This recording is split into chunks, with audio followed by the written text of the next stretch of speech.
present Professor Jonathan Bendel, my colleague from the Department of Biblical Studies in Tel Aviv University. And Jonathan studies the religion and textual culture of Jewish texts and the ancient Near East from the Iron Age to the Hellenistic period. For the present context, he is an expert on ancient calendars from Mesopotamia to Greece, with many publications on calendars and their cultural role. He has recently published a paper entitled The Early History of the 364 Day Year in Festschrift for his Dr. Father Professor Wayne Horowitz. And today we'll speak on, did the Jerusalem Temple follow a 364-day calendar in the Persian period? Bevakasha, please. So the answer is no. Good, we're taking a break. But there's a long way towards that. I just want to say something about the general setting and also something to the organizers. Praise to the organizers, because as a student in the 1990s, I had the feeling that when people are saying, well, this thing is late, it doesn't fall into the way we read the Iron Age, so this is Persian period, you know.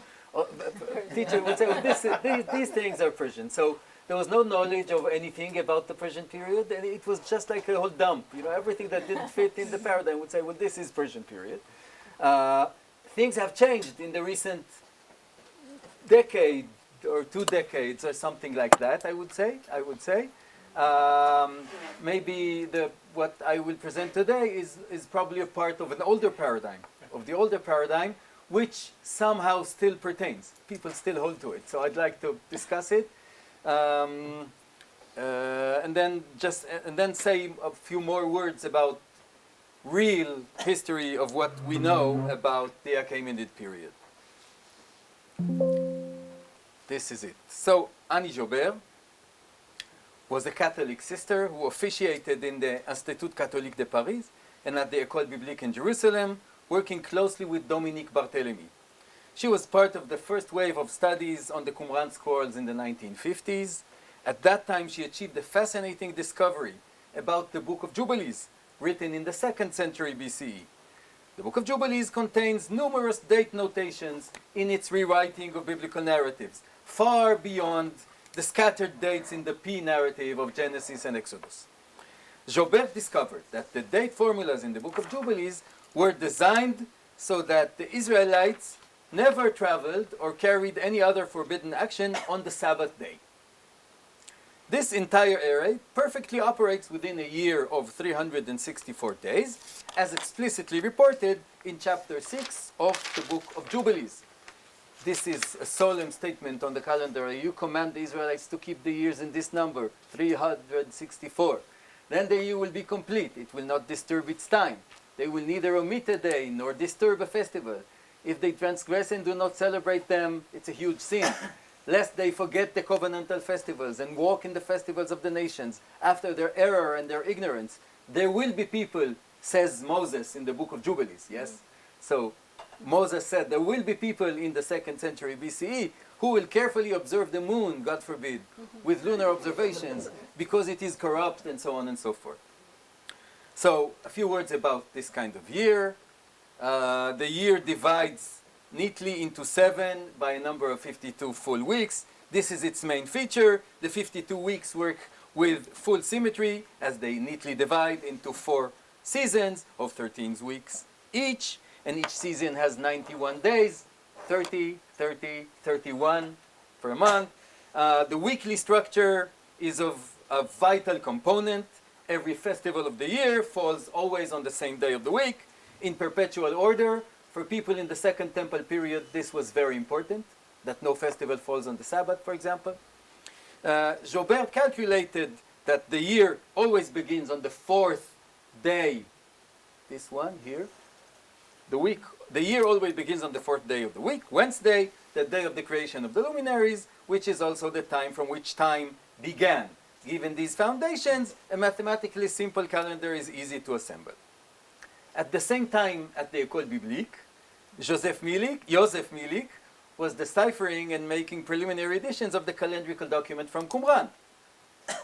It soon became apparent that the same or similar calendar to Jobert's system in Jubilees is really also in the Qumran calendars. The Mishmarot documents confirmed that the year began on Wednesday. And therefore, this is confusing, but then the 364 year was in fact also known from an earlier text than Jubilees and Qumran, an astronomical treatise in Aramaic, very interesting in and of itself, known later as part of one Enoch later on, but basically known as an old Aramaic treatise. In contrast to Jubilees, this text does not mention festivals and sacred time, but rather arranges the heavenly mechanics in a divine framework of 364 days. This is really astronomy. The text was known to Jubilees, and its earliest copy from Qumran dates to around 200 BCE. Well, it's debated, but this is one of the earliest scrolls from Qumran, 200 BCE. It is thus commonly dated to the 3rd century BCE, but some scholars claim that its roots actually go back to the 4th century into the Achaemenid period. This is the earliest attestation of this 364-day year in Jewish sources. Now, Jobert went further on. She checked whether the date formulas in the priestly source of the Pentateuch and in other exilic and post-exilic books reflects the use of a 364-day year and the same abstinence from travel on the Shabbat. Her first incentive for this study was the use actually of numbered months, B'chodesh Hasheni, so not a named month, but rather a numbered month. That was her first cue for her theory. So the use of numbered months continues from the priestly source into Jubilees and so on. Her examination of travel dates in P yielded surprising results.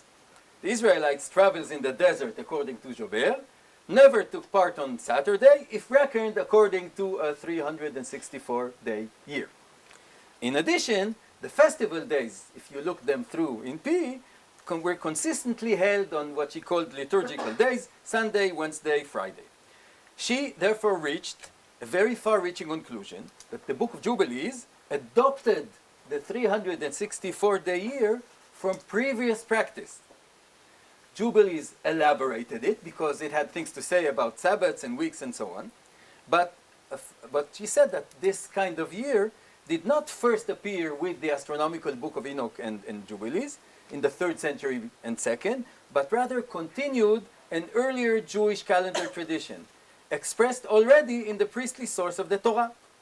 Subsequently, always going into the back, subsequently, other scholars expanded the claim to other formulas, not only in P, but also Ezekiel, Haggai, Ezra Nehemiah, Chronicles, whoever uses the numbered months, a Chodesh HaSheni, a Chodesh HaShlishi. They claimed all that all of these sources conform to the same sabbatical norms of the 364-day year. She concluded, and they concluded, that this was the normative year in the Jerusalem temple in the early post-exilic period. Quite a historical claim. However, she did not correlate the adoption of this calendar or the practice of this calendar in any of the historical circumstances of the Achaemenid period, nor actually in any other historical period. She just said, well, it's probably earlier than Jubilees. What's earlier than Jubilees? But well, because you have these numbered months, yes? So that should be it when actually the Second Temple started. That was the reigning calendar. Now, interestingly, in the calendar discourse in Jubilees chapter 6 that we've just read, the author states that the 364-day year was indeed the old Jewish system, and that sinners are the ones who replaced it with the lunar calendar that's now in practice in Jerusalem. So, according to Jobert, the testimony of Jubilees chapter 6 is really a valid historical account. Really, the real followers of Jubilees maintained the original Judean priestly calendar, while their opponents in Jerusalem embraced Gentile practices by means of the lunar calendar. That means she really believed the Book of Jubilees. She took it as a real historical value. Now, Jober's theory was embraced by many and remains to this day, I would say, almost a consensus among historians of later Jewish history of Second Temple times. To cite two examples, the Israeli scholar Rachel Elior endorsed the historical position of the Book of Jubilees, claiming that this book that we should restore an ancient tradition which was abolished by later Pharisaic rabbinic hegemony. On a different level, Philippe Guillaume published a monograph about the 364-day calendar, taking it as the skeleton of the entire priestly composition from Genesis to Joshua. He takes Jober as his point of departure and carries it further. And Guillaume was actually the first author to take this theory and actually anchor it in actual events of the Achaemenid period.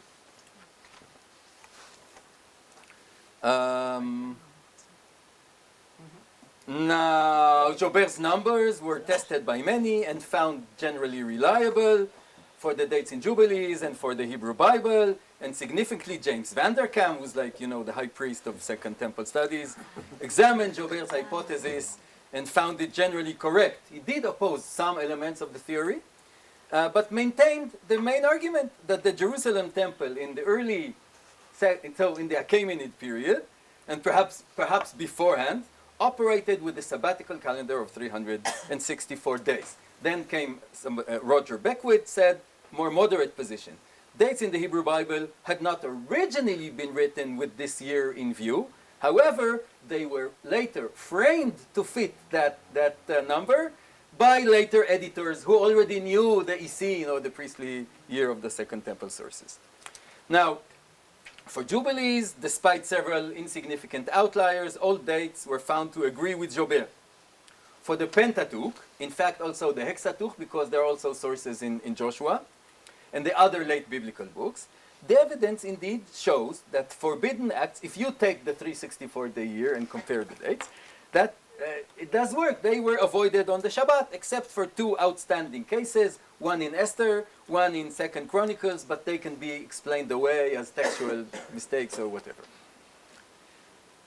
Now, can we agree that the early Judean calendar was a 364-day year? First, please note that this historical claim really builds on the date of P. This is really where the claim stands for. Now, which Jober took to be early post-exilic. Now, as you know, this remains debated. Some would place P for a lot, much later in the Achaemenid period, while others would place P earlier in the Iron Age. And since the claim is not historically or anchored in anything, it's just a statistical claim about numbers, then it might be already in the Iron Age. Now, also the theory relates to passages in Ezekiel, but probably since it results in all of the sources that use numbered months, then numbered months also are mentioned in Jeremiah, and not only in the titles in Jeremiah, but also in the narrative of Jeremiah 36, in which case it might be that this year already was operative in the century before the destruction or something like that, or just a few decades before the destruction. And the Arad, okay. So in a recently published article, I presented my objections to Jober's theory. I will count them shortly here, and then concentrate on one of them, and then finally I will raise some thoughts more specifically oriented to the present conference on the Achaemenid period. The idea that Judeans followed a unique 364-day year during the Iron Age or the Achaemenid period is rather strange in terms of a panoramic historical thinking of the Longe Durée. The entire ancient Near East followed lunisolar calendars. Babylonians, Assyrians, Phoenicians, earlier Ugarit, all the other kingdoms and peoples known to us. I will say more about the Zoroastrian calendar later. The variation among these calendars came to fore in different sets of month names, and of course in separate festivals. But neither of these nations used any other astronomical basis for the year other than the lunar calendar with some intercalations. Even in Egypt, where there is a civil year of 365 days, temples throughout the country followed a lunar calendar for fixing the festivals. That's even in Egypt. Later on, the great empires controlling the region in the first millennium BCE followed the Mesopotamian luni-solar calendar. Syrians, Babylonians, even Achaemenid administration used this calendar. I will say more about it later. Given the situation, if the Judeans followed a different year, one would expect to see some explicit statements about it. The Hebrew Bible abounds with rules and regulations separating the Israelites from the neighbors in every possible aspect. The calendar is not one of them. Attempts to locate these passages like that in Genesis 1 and so on, in my mind, are exaggerated and kind of circular reasoning. Instead, I think quite naturally, the Bible uses Chodesh and Yerach to denote months, implying a lunar calendar like all other neighboring nations. Israelite authors do not dwell on the procedures of observing the new moon and intercalating and so on, because for them, this was practiced by the authorities as a matter of fact and part of a standard administrative procedures. During the Iron Age, astronomical calendar reckoning was not considered a matter of religious importance or collective identity. It was just a technical thing. There was no religious load to the way you count your years. This is why they never stopped to speak about it, to think about it. I think Genesis 1 does not attest to a solar year, but I wrote about it later, but I will skip this for the moment. The year, this kind of year, arrived into Judean literature as a non-cultic institution. Its first attestation is in the astronomical book of Enoch. In the scientific milieu of the ancient Near East, it comes from Babylonian astronomy, as we know, and people have, but many others, and myself too, we proved that. This was not a religious calendar, as it lacks any festivals or priests in the astronomical book. Rather, it is a compendium of astronomical schemes meant to give a comprehensive explanation for the entire heavenly scheme. Jobert and her followers claim that the lunar calendar was introduced into the Jerusalem temple by Antiochus IV and continued in practice into later Second Temple times. This is the sinners that the Book of Jubilees speak about. They support this claim by statements like Daniel 7 and 2 Maccabees 6. However, had the lunar calendar been a Seleucid innovation as part of Antiochus' decrees, it is inconceivable that such a huge, important reform would remain unabolished by the Hasmoneans. Instead, I think, the Seleucid royal festivals were celebrated in Jerusalem according to the Seleucid calendar, which was essentially the same as the local Judean system following the moon. This is the lunar calendar that was practiced in Jerusalem since the Iron Age and continued later on. This is also attested quite clearly in Ben Sira, a fact which required Jobert and Vanderkamp to go into quite complicated sophistry to justify their claim.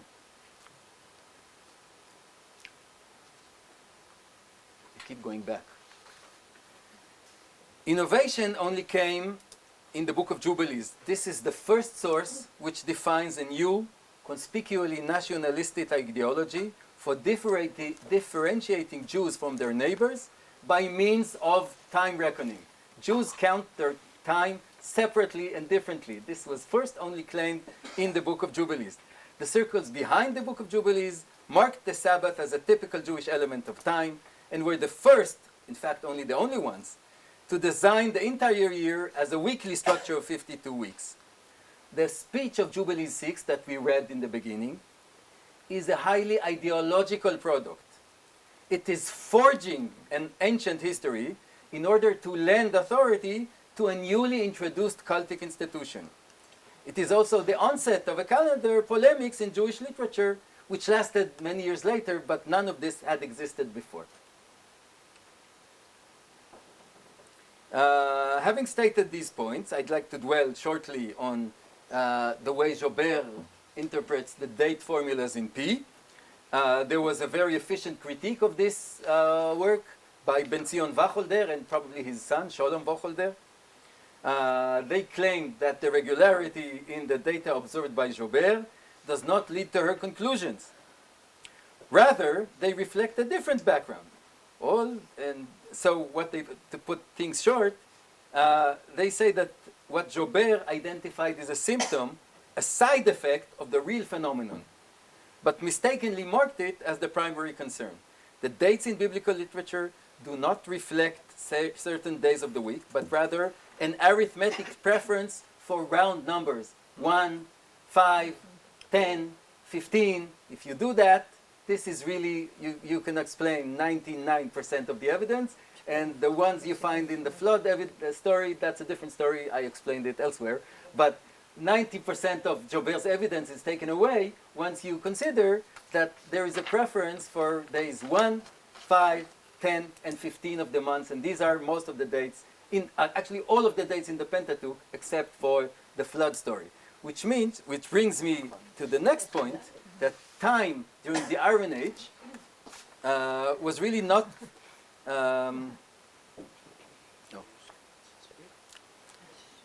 In a recent article, I brought evidence, both archaeological and textual, that Iron Age Judean administrators used schematic months of 30 days and so on. And this system explains the ubiquity of days 1, 10, and 15. The Sabbath was not a factor in administrative time reckoning in ancient Israel. It did not become so until very late, possibly not before the 1st century BCE. That means people did not write the day of the week in contracts until the 1st century BCE.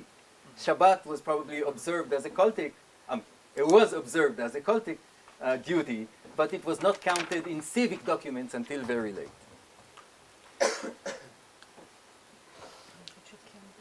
Some studies promote the implicit claim that the numbered months, so not Tishrei Cheshvan, but numbered months, Rishon, Sheni, Shlishi, in the Hebrew Bible represented the schematic months of the Book of Jubilees. The logic is, since these numbered months occur in Qumran and reflect the schematic year, then their appearance in Haggai or Ezekiel or Pi probably is the same. However, this is an unproven assumption. There is nothing inherent in the system of numbered months, Arishon, Hasheni, Hashlishi, that would indicate the use of one calendar or another. Actually, the use of numbered months, that's very interesting. I was going to present it somewhere else, but I couldn't. It's a long story. But the use of numbered months is attested in non-Judean Aramaic dockets from the 7th century in Assyria. They were using the Chodesh HaShvi'i, Chodesh HaShmini, things like that, Yarcha, Teminaya, and so on. And that's entirely not a Jewish document, it's not a Jewish text at all. So no religious polemics is expected. So it's a West Semitic habit of numbering months, maybe to avoid the Babylonian names or so on, but it has nothing to do with the kind of astronomical calendar practiced in it. So to sum up what I said so far, the dates in the Hebrew Bible do not provide sufficient proof for the existence of a 364-day year. In general, the biblical authors in both the Iron Age and the Achaemenid period did not see the definition of a year as a matter of debate or as a constitutive element of national identity. Such sensitivities were only developed in the Hellenistic period. When time reckoning did become a matter of identity, you can see roots for that in the Canopus decree by Ptolemy the second or the third, can't remember. I've written that somewhere else. Now, a few comments on this specific conference about the Achaemenid period and the way they handled time.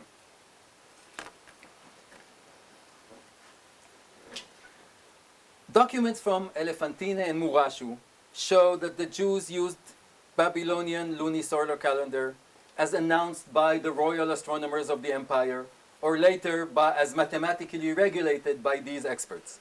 In Elephantine, this famous letter, regardless if it is really a letter about Passover or is it an announcement of intercalation or whatever you want to see in it, it is a letter to the Judean garrison about calendrical matters taking place in the imperial calendar. When it says Nisan, the Jews celebrated whatever it is Nisan in the Nisan of the empire. That is, the Jews never felt the need to construct their own Nisan. The Nisan of the empire was good enough because the empire knew how to handle the lunar calendar very well. And that was enough for the Jews. In the Murashu archives, as an anecdote, there's a document, I didn't bring it here. It indicates a group of Jewish leasers who leased a canal for catching fish. The lease began on Elul 24th and lasted until Tishri 10. So, yeah. Fish for the new year. I think that's, yes, the gefilte fish for the new year, yeah. Regardless of this anecdote, there's no sign that Jews ever distinguished themselves from their neighbors with regard to astronomical time reckoning before the Hellenistic period, and I can say more about that. But I don't know how I stand with time. We can have a bit, 5 more minutes Okay, and then we'll... Okay, so I might time get for back to it later, but I want to say more something about the Zoroastrian calendar. What is the role of the Zoroastrian calendar in this story?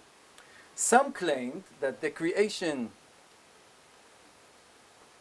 of the Jewish 364-day year was influenced by the Zoroastrian year, but I cannot accept that idea.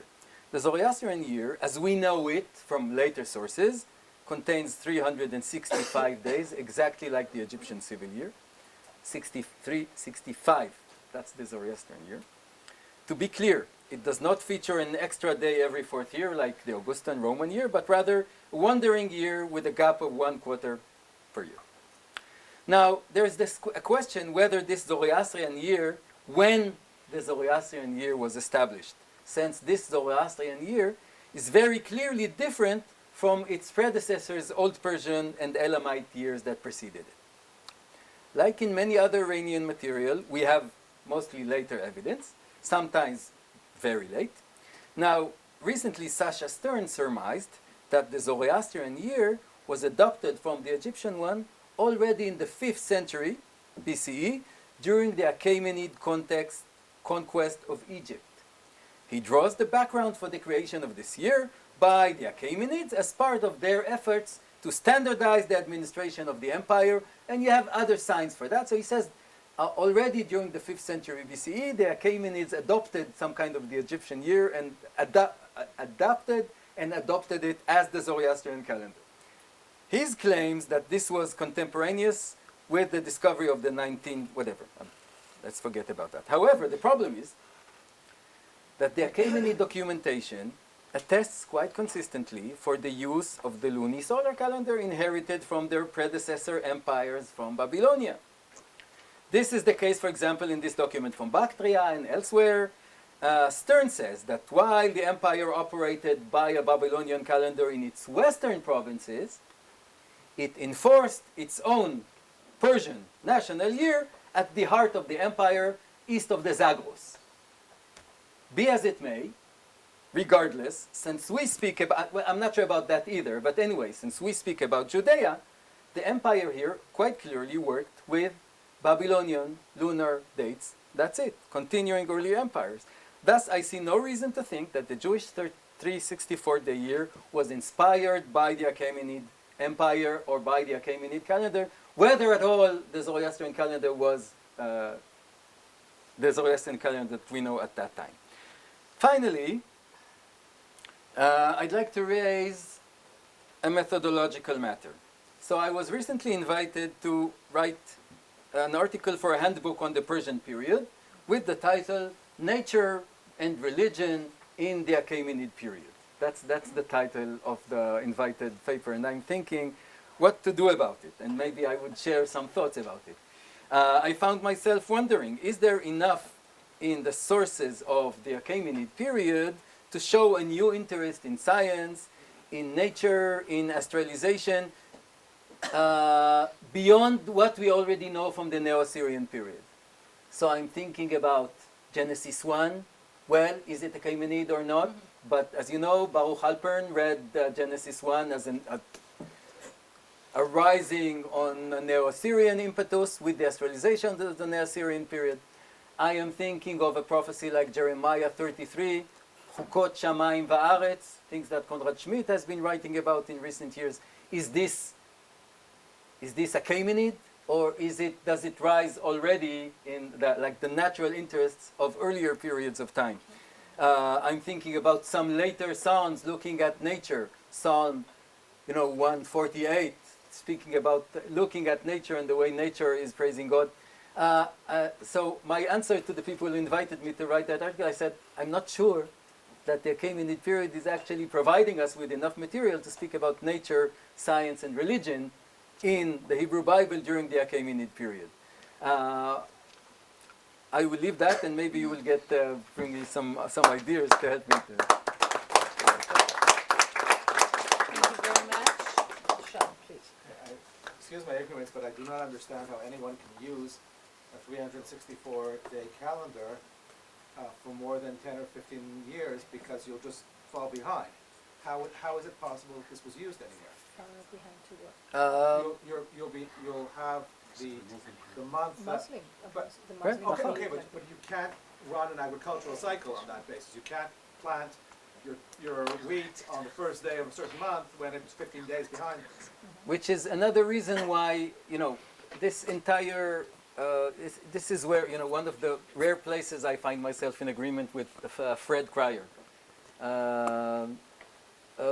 who says, look, people have been, it's just hallucination. People are looking for this kind of 364-day, which is not realistic, but was mentioned in Second Temple sources and probably practiced by some people in later Second Temple sources. But its projection backwards into the Achaemenid period is just not historical enough. For many sorts of reasons, and that's absolutely one of them.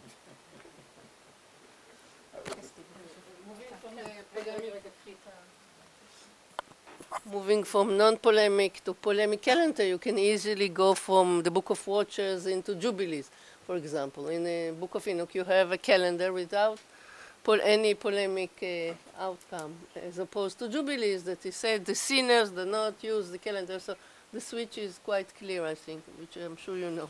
So, Toda, absolutely, you're absolutely right. These polemics, the idea that the way you count your time is a matter of identity and can be polemicized, it only started in later periods. And I think with kind of Hellenistic thought in the background. What is the date of Jubilee according to your opinion? Well, second century BC, whether early, I think Middle. late. I think mid to late, not before And then- the Hasmoneans. And a question, you mentioned a civil calendar as opposed to religious. What did you mean by civil calendar?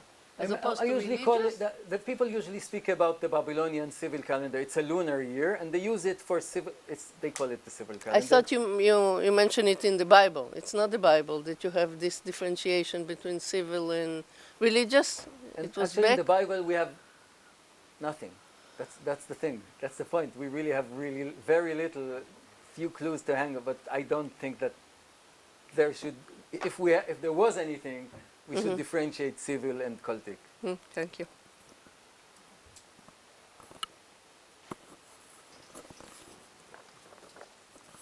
Thank you. Jobert's method was actually not analyzing the calendar, but she was checking what happens on a Sabbath day. So my question is kind of a thought of an exercise of methodology. Assuming that we didn't have the Dead Sea Scrolls and we didn't have Jubilees, is there any methodological key that we can observe the nature of the calendar, how months were fixed in the biblical literature without this benchmark, this matrix of the 364 calendar from Qumran? Well, you have whatever you have from all of the nations around Judea at the time.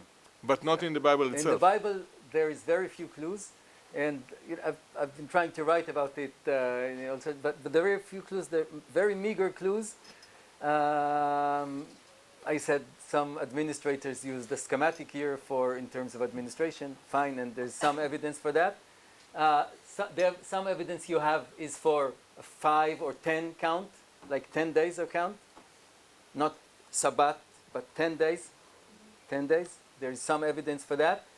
And you have the term Chodesh and Yerach, which probably means Chodesh and Yerach.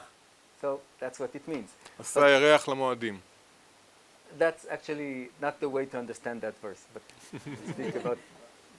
we'll speak about that later.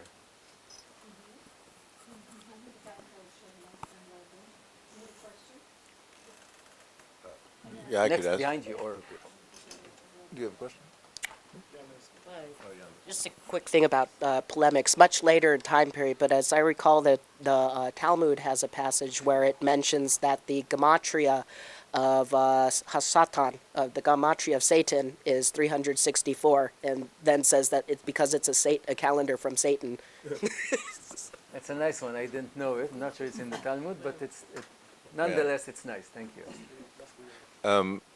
Real quick, are you assuming that these Neo-Assyrian dockets that have this administrative month counting practice are somehow directly re-emerging in this later period, or is it just an analog and you're saying that this is how it can work? I think that this habit of naming months not according to the standard Babylonian method, but rather using numbers, is a result of the encounter between West Semitic cultures and the empire, and the Babylonian or the Syrian or Babylonian empires. For some reason, they avoided using the standard month names and just used kind of a neutral system of numbering it. It's not a Jewish system. It is already there in these Assyrian dockets. And what you find at really absolutely the same time in Jerusalem, well, maybe slightly later in Jeremiah, is another fruit of this encounter between the empire and the West Semitic cultures that are there, who tried to avoid the imperial standard Babylonian name. I see. So it's a legacy intellectual thing that's happening and continuing in the background somewhere. Yes, through under the large empires of the mid to late first millennium. But you keep relating it to administration, and first of all, I love that you're drilling on the fact that we need to think about the administrative scribal culture rather than some literary theories. But if it's not actually active in administration, then is it an administrative practice? That is, it was active in Neo-Assyrian administration in these texts that Rolig edited or something, but a very localized thing. And then if it's continuing somehow as a tradition and scribal practice in Northwest Semitic somewhere, but we don't have any other evidence of it, is it truly an administrative thing? I'm just wondering. Or what's the option? Is it administrative or is it what? That's what I'm asking, because it's, if the administration's not using this practice, then do we call it administration? I'm just wondering. Look, what we have from West Semitic writing under the Assyrian Babylonian Empire is very limited, because it was all written on perishable materials. You have Ashur Ostrakon, you have some dockets, and you have the Hebrew Bible. But it's clear for 200 years of the Persian period, they don't do this. Okay, later on you have a lot, but what do you have from the 7th, 6th centuries? Yeah, that's true. This is what you have. So That's true. we should assume there was some continuity there, but we don't have it. What else do you have from the 7th century? I have another question, but I'll ask you later. Okay. Thank you very much, Jonathan.